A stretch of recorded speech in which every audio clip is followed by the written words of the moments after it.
옆에 있는 분들하고 한번 인사하겠습니다. 샬롬. 잘 오셨습니다. 아멘. 2019년도 우리가 52주가 있죠, 주일이. 첫 번째 주일 예배로 하나님 앞에 여러분들이 이 자리에 있는 것 자체가 하나님의 은혜라고 나는 봅니다. 그래서 오늘 예배를 통해 하나님 영광 받아주시고 2019년도도 하나님의 은혜가 여러분과 여러분 가정, 생업, 일터 위에 있기를 주의 이름으로 축복합니다. 제가 송구 영신 예배 때 이번에 많은 분들이 좀 나오셨던데요. 제가 금년 우리 교회에게 주신 말씀이 뭔가를 일주일 동안 하나님 앞에 기도하면서 하나님이 저에게 담임 목사에게 주신 이런 말씀을 전해라 하는 감동이 있어서 송구 영신 예배 때 말씀을 전했던 기억이 납니다. 그때 참석하지 아니하는 분들을 있으셔서 그때 말씀을 잠깐 다시 한번 말씀을 보려고 합니다. 시편 23편 5절의 말씀을 저에게 주셨습니다. 우리 다 같이 한번 읽겠습니다. 시작. 주께서 내 원수의 목전에서 내게 상을 차려주시고 기름을 내 머리에 부으셨으니 내 잔이 넘치나이다.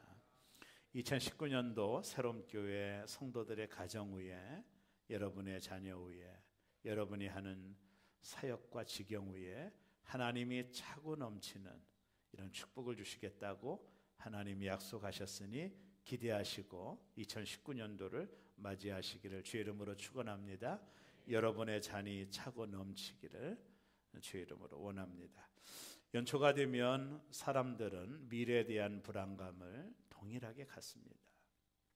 우리는 유한한 인생이고 내일을 알 수 없기 때문에 2019년도가 불안할 수도 있어요. 실은요. 어떤 일이 일어날지, 우리 가정에게 어떤 일들이 벌어질지 이런 것에 대한 불안감이 우리에게 있어요. 그래서 연초가 되면 사람들이 그 먼 곳을 마다하지 않고 첫 번째 뜨는 태양, 어제나 동일했던 그 태양을 해맞이를 보러 많은 사람들이 갑니다. 뜨는 태양을 향하여 복을 빌고 우리 가정에 이런 축복이 있게 해달라고 기원하는 사람들의 모습을 바라보면서 사람들이 얼마나 미래에 대하여 불안하고 염려와 걱정이 있는지를 우리는 알 수가 있습니다. 그런 미래에 대한 걱정과 염려는 크리스찬뿐만 아니라 예수 믿지 않는 사람들에게도 동일한 마음이 있는 것 같아요. 근데 문제는 뭐냐면 이 크리스찬들도 하나님을 믿는데도 하나님이 우리와 함께 하심을 믿는데도 불안하고 미래에 대한 염려가 있는 것 같습니다. 최근에 한 조사기관에서 기독교인들이 70% 이상이 연초가 되면 무당을 찾아가서 점을 본다고 그래요. 이 데이터가 정말로 믿어지는지 의심했는데 70% 이상이 기독교인들도 점을 본다라는 말을 듣고 제가 얼마나 당황했는지 모릅니다.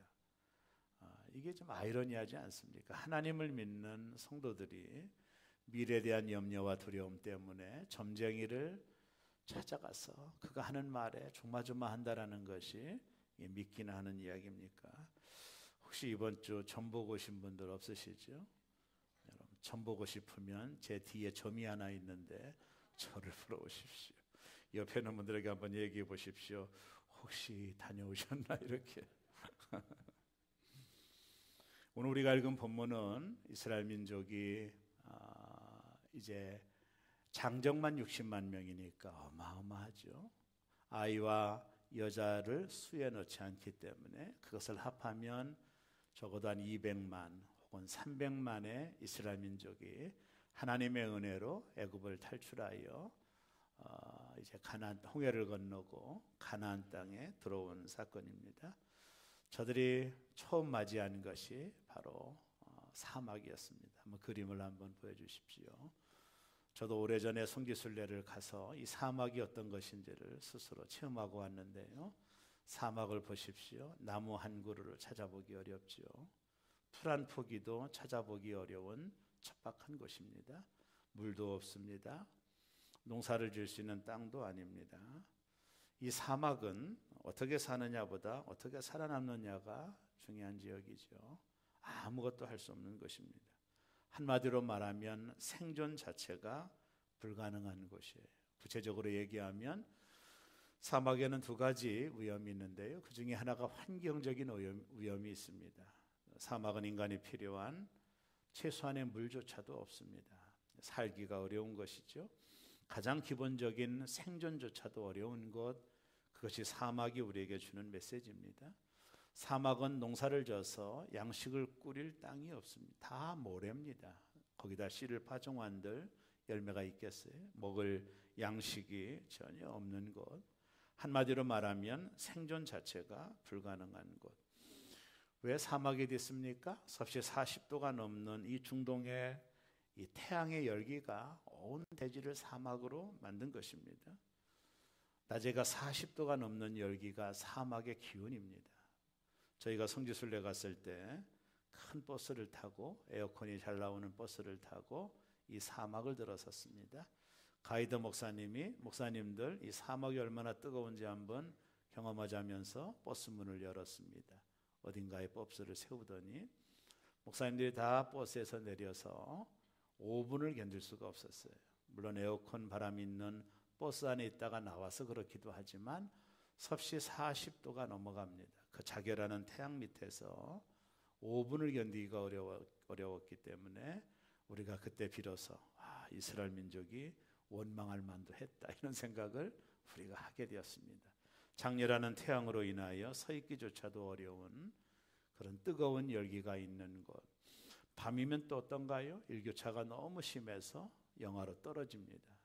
일교차의 폭이 너무 크니까 사람들이 동사하는 사람이 생깁니다. 한마디로 말하면 환경적인 위험이 있는 것이 사막이죠. 또 하나는 사막은 길이 없습니다. 아까 사진에 보았듯이 길이 없습니다. 다 모래입니다. 어디가 어딘지를 몰라요. 물론 사람들이 그 사막을 다니다 보면 길이 생기겠지만, 그러나 바람이 불고 모래바람이 한번 불면 있던 길까지 다 없어져 버리는, 어디가 어딘지를 모르는 곳이 바로 사막입니다. 이처럼 사막은 환경적인 위험이 있고 길이 없는 것이에요. 인간이 살 수가 전혀 없는 것입니다. 인간이 살 수가 없는 것, 그것이 바로 광야요 사막입니다. 이스라엘 민족이 이 사막에 들어선 것입니다. 하나님은 오늘 본문에 보면 그들을 그곳으로 의도적으로 인도하셨습니다. 우리가 알다시피 이스라엘 민족은 40년이 넘는 시간 동안 이 사막에서 살게 됩니다. 놀라운 일이죠. 그런데 오늘 우리가 읽은 본문에 보면 이스라엘 민족이 40년을 생존할 수 있었던 이유가 뭔지를 알게 됩니다. 사람이 살 수 없는 곳, 그늘 하나 없는 곳, 나무 한 그릇이 없는 이 지역에서 어떻게 이스라엘 민족이 농사를 진 것도 아닌데 이들이 애굽을 떠나서 3일째 되던 날 모든 것들이 다 없어졌습니다. 가지고 온 물도, 가지고 온 양식도 다 없어진 이 척박한 곳에서 어떻게 이스라엘 민족이 40년을 살 수 있었을까? 오늘 우리가 읽은 본문은 그것을 소개하고 있습니다. 이 사막에 들어온 이스라엘 민족을 향하여 하나님은 구름 기둥과 불 기둥을 그들에게 보내주셨어요. 여기서 우리는 하나님이 이스라엘 민족을 보호하시고 인도하시는 것을 보게 됩니다. 우리가 이것을 하나님의 현현이라고 말합니다. 왜 구름 기둥일까요? 왜 구름 기둥일까요?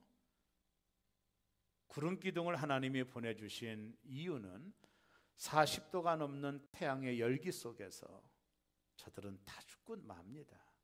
그래서 하나님이 구름으로 저들을 가려주신 것이죠. 200만이 넘는 사람들이 그늘에 있도록 하나님이 구름 기둥으로 저들을 막아주신 것입니다. 밤에는 일교차가 너무 심해서 얼어 죽는 상황 속에서 하나님은 불기둥으로 그들에게 난방장치를 통해 따뜻하게 하셔서 생존하도록 하신 것입니다. 구름기둥과 불기둥은 생존이 불가능한 사막에서 하나님이 이스라엘을 지켜주는 하나님의 현현이었습니다. 구름기둥과 불기둥은 하나님의 임재를 상징합니다. 우리가 구약 성경에 보면 하나님이 모세에게 나타나실 때도 구름 가운데 나타나셨다라는 표현이 나옵니다. 쉽게 말하면 하나님은 영이시기 때문에 보이지 않죠. 보이지 않는 하나님이 보이게 나타나는 것을 현현이라고 말하는데 그것이 구름 기둥으로 그리고 불 기둥으로 저들과 함께 하셨던 것이죠. 왜 하나님이 이토록 저들과 함께 하셨을까요? 그것은 이스라엘 민족이 하나님의 택함 받은 민족이었기 때문에 그렇습니다. 하나님의 선택된 민족, 구원의 역사를 이끌어갈 민족으로 하나님이 이스라엘을 선택하셨기 때문에 광야에서 하나님이 그들에게 구름 기둥과 불 기둥으로 그들을 지켜주신 것입니다. 오늘 본문은 과거 하나님의 택함 받은 이스라엘 민족을 이끄시던 하나님이 지금도 여전하게 선택받은 저와 여러분들을 동일하게 인도해 주신다라고 하는 메시지의 교훈을 가지고 있는 것입니다. 사랑하는 여러분, 2019년도 우리는 광야 같은 세상을 살게 됩니다. 바울 사도가 로마에서 성도들의 삶을 광야교회라는 표현을 썼습니다. 광야는 살기가 어려운 것입니다. 광야는 척박한 것입니다.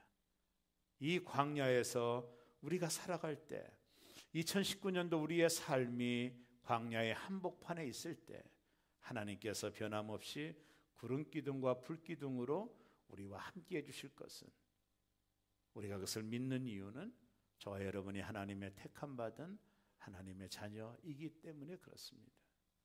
2019년도를 살아가는 성도 여러분, 2019년도 동안에 하나님이 여전히 우리와 함께 하실 것이고 구름 기둥과 불 기둥이 실제적으로 우리의 눈에 보이지는 않지만 여전히 영적인 것들을 통해서 하나님이 우리와 함께 해주시겠다. 이것이 구름 기둥과 불 기둥으로 인한 하나님의 역사였던 것이죠.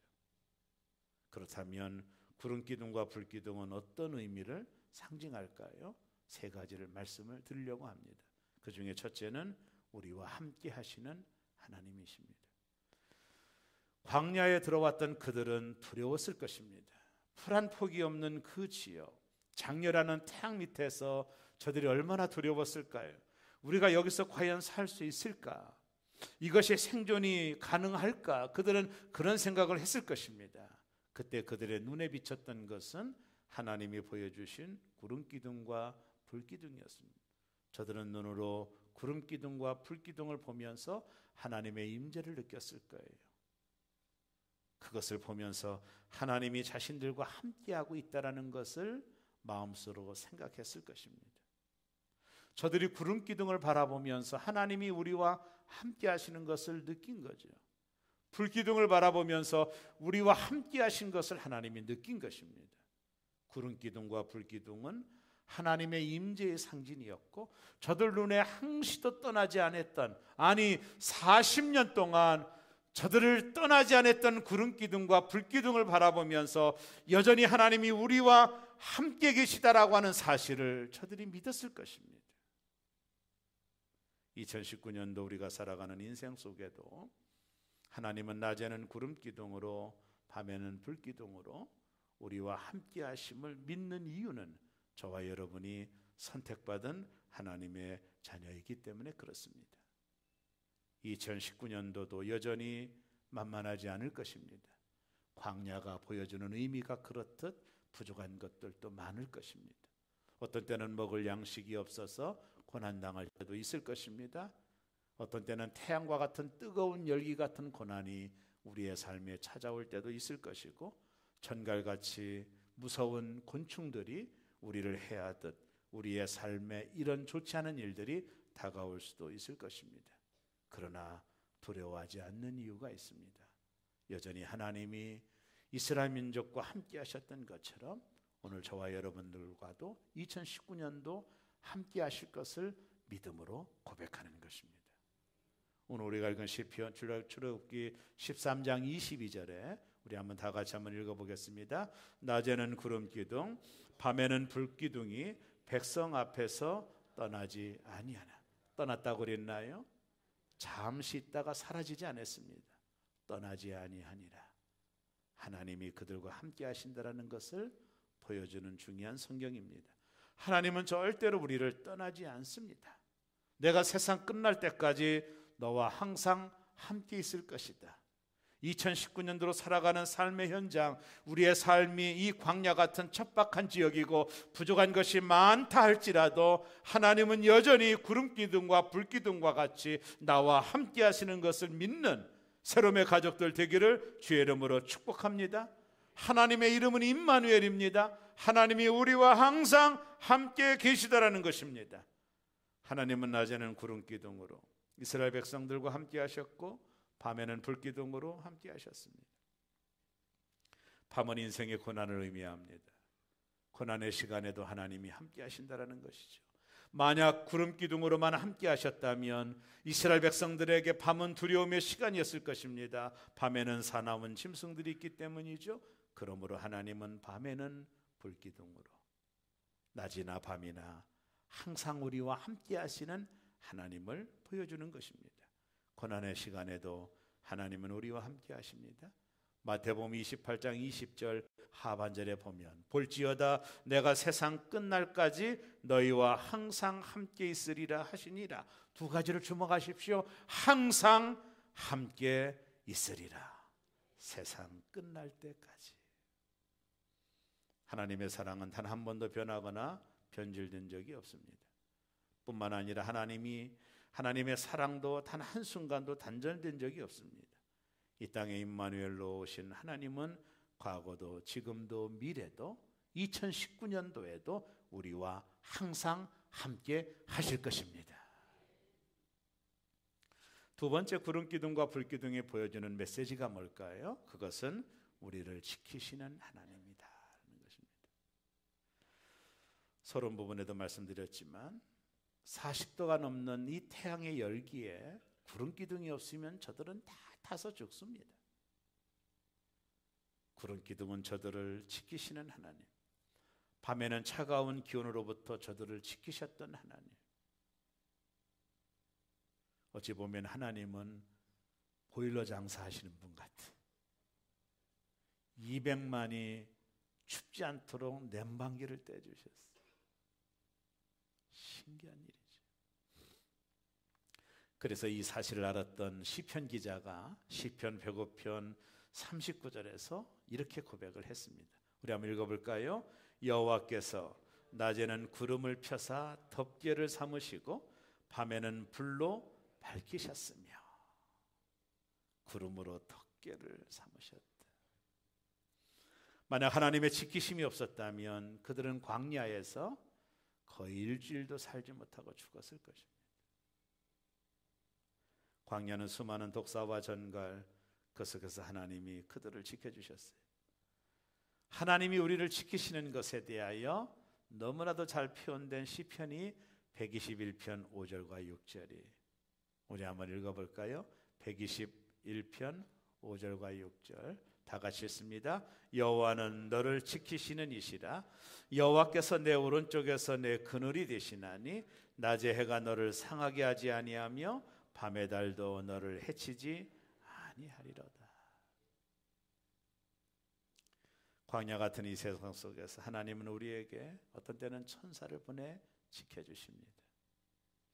시편 34편 7절에 보면 여호와의 천사가 주를 경외하는 자를 둘러진치고 그들을 건지시는도다. 하나님의 천사가 하나님을 경외하는 자를 완전히 둘러서 진을 치고 계시다니 이 얼마나 든든한 말씀입니까? 이 변화무쌍한 세상 속에서 우리를 안전하게 할 것이 뭔가요? 여러분과 제가 든 보험이 우리를 안전하게 하나요? 뉴스에서 방영되는 수많은 사고들이 본인이 잘못해서 난 사고들입니까? 아닙니다. 우리가 노력하고 애를 쓴다고 해도 안전할 수 없습니다. 세월호에 유명을 달리한 그 어린아이들이 뭐가 잘못했습니까? 어른들의 탐욕이 빚어낸 결과 아닙니까? 무엇이 우리를 지켜줄 수 있어요? 내가 나 자신을 지킬 수 있습니까? 지킬 수가 없습니다. 엊그제 저희 모친이 전화가 왔어요. 이 목사 건강 챙기라고. 저희 이모님이, 큰 이모님은 돌아가셨는데 이모님 한 분이 옆에 사시는데 날마다 운동하는 건강한 분이었습니다. 근데 엊그저께 이 차가운 공기 때문에 혈압으로 쓰러져서 중환자실에 계시다. 엊그저께 전화 왔습니다. 제가 얼마 전까지도 건강한 모습을 봤거든요. 우리의 건강 자신할 수 있나요?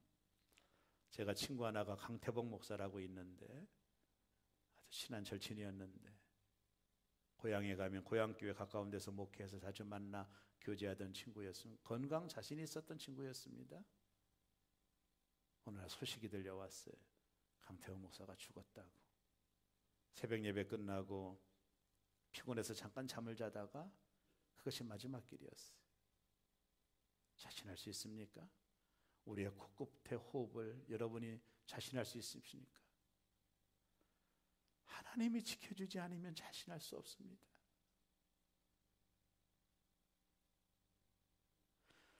전도사 시절에 재미난 이야기가 있어요.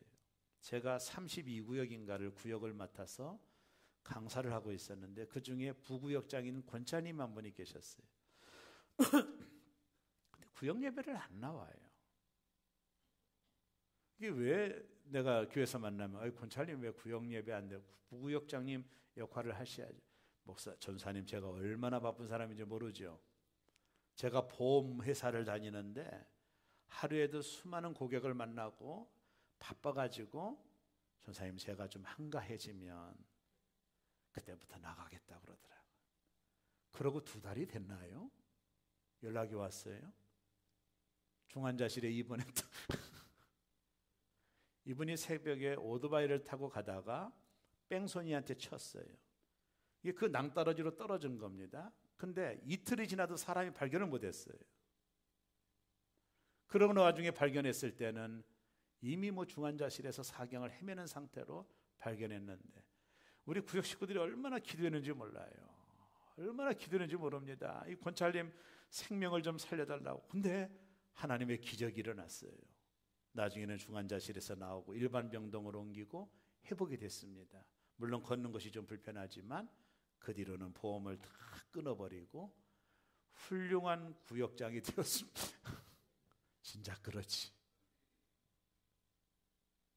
꼭 인간은 한 대 얻어맞아야 정신 차려요. 맞기 전에 차려야 되는데.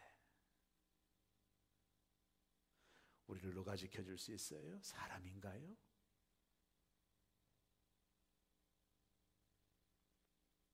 하나님의 천사가 하나님의 자녀들을 지켜주십니다. 아멘 소리 없는 분은 천사 오지 말라는 뜻 같아요. 오래전에 미국 시카고의 우범 지역에서 도시 선교를 하던 목사님이 계셨는데요. 이 지역에는 지나가는 행인을 폭행하고 돈을 빼앗아 다리 밑으로 밀어떨어 불구로 만들고 죽이는 아주 잔인한 갱단이 있었답니다. 그 목사님이 시카고의 빈민들을 돕는 사역을 구상하며 기도하려 어두운 거리를 걷던 어느 날 밤 그 갱단을 만난 겁니다. 갱단은 목사님을 다리 밑으로 떨어뜨리려고 달려왔습니다. 그 순간 목사님은 뒤로 물러서며 주나의 하나님 나를 도우소서라고 외쳤습니다. 그때 갑자기 그들은 비명을 지르며 뒤로 물러나가 도망가기 시작했습니다. 나중에 경찰에 잡힌 그 갱단이 그날 밤에 이를 고백했습니다. 그날 밤 저희들은 술에 잔뜩 취해 한 사람을 공격하려고 달려들었습니다. 근데 갑자기 그 사람 앞에 키가 2m가 넘는 무서운 거인들이 순식간에 6명이 나타나는 것이 아니겠습니까? 그들은 이글거리는 눈빛으로 저희들을 노려보고 있는데 그들에게 잡히면 뼈도 못 추릴 것 같아 우리는 걸음마나 살려라고 도망갔습니다. 이 이야기를 전해들은 목사님은 그날 밤 천사를 보내 자신을 지켜주신 하나님 앞에 감사를 드렸다고 합니다. 사랑하는 여러분, 하나님이 천사를 보내 우리를 지켜주십니다. 구름 기둥과 불 기둥은 나를 지키시는 하나님을 의미하는 것입니다. 떠나지 않습니다. 버리지 않습니다. 끝까지 하나님은 구름 기둥과 불 기둥으로 2019년도 우리가 살아가는 사막과 같은 이 환경 속에서도 우리를 지키시고 함께 하실 줄로 믿습니다. 마지막 구름 기둥과 불 기둥은 우리를 인도하시는 하나님을 의미합니다. 하나님은 이스라엘 백성들을 구름 기둥과 불 기둥으로 그들을 인도했어요. 사막은 길이 없습니다. 어디로 가야 될지 모르는 그들에게 하나님은 구름 기둥이 움직이면 따라가는 것입니다. 구름기둥이 오른쪽으로 가면 그들은 오른쪽으로 갔습니다. 구름기둥이 왼쪽으로 가면 왼쪽으로 갔습니다. 구름기둥이 멈추면 거기다가 텐트를 쳤습니다. 구름기둥이 움직이면 그들은 텐트를 걷고 움직여 갔습니다. 40년 동안 하나님께서 그들에게 구름기둥과 불기둥으로 그들의 앞길을 인도해 주신 것입니다. 출애굽기 13장 21절에 보면 여호와께서 그들 앞에서 가시며 낮에는 구름기둥으로 그들을 인도하시고 밤에는 불기둥을 그들에게 비추사 낮이나 밤이나 진행하게 하시니 그들 앞서 가시며 구름기둥으로 그들의 길을 인도하시고 2019년도 하나님께서 동일하게 구름기둥과 불기둥으로 우리의 앞길을 인도해 주실 줄로 믿습니다. 시편 119편 105절에 보면 주의 말씀은 내 발의 등이요 내 길의 빛이니이다. 이스라엘 백성이 광야에서 구름기둥을 따르지 않았을 때는 비참한 결과를 가져왔습니다. 민수기 14장에 보면 이스라엘 백성 가운데 어떤 사람들이 하나님의 인도함 없이 이동합니다. 모세가 말렸지만 하나님의 인도함 없이 산을 향해 올라갑니다. 결국 그들은 산간 지역에 거주하는 가나안인들이 내려와서 그들을 다 죽이는 사건이 민수기 14장에 나옵니다. 하나님의 인도함을 받지 아니할 때 위험한 상황을 만났던 그들을 봅니다. 그래서 시편 23편 1절에 보면 여호와는 나의 목자시니 내게 부족함이 없으리로다. 2절에 보면 그가 나를 푸른 풀밭에 누이시며 쉴만한 물가로 인도하시는도다. 여기서 쉴만한 물가가 뭔지 아세요? 움직이지 않는 물이라는 뜻입니다. 시냇물이 아닙니다. 양은요 움직이는 물에 물을 먹지를 못해요. 무서워서. 그래서 목자는 미리 가가지고 시냇물에다가 돌로 물을 고웁니다. 시냇물을 막고 물을 모아놓아요. 움직이지 않게 만들고 목자는 양에게 찾아와서 양들을 그것으로 인도한다는 뜻입니다.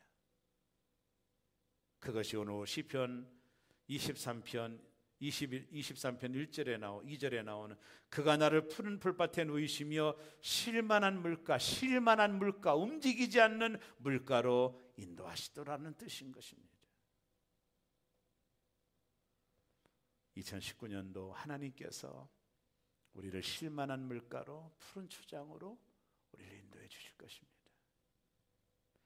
이사야 53장 6절에 보면 우린 다 양 같아서 그릇 행하여 각기 제 길로 갔거늘 문제는 우리가 하나님의 인도를 받지 않고 내 마음대로 내 뜻대로 살기 때문에 문제가 생기는 것입니다. 우리의 실패는 내 자신의 힘을 의지하기 때문입니다. 하나님의 인도를 받지 않기 때문입니다.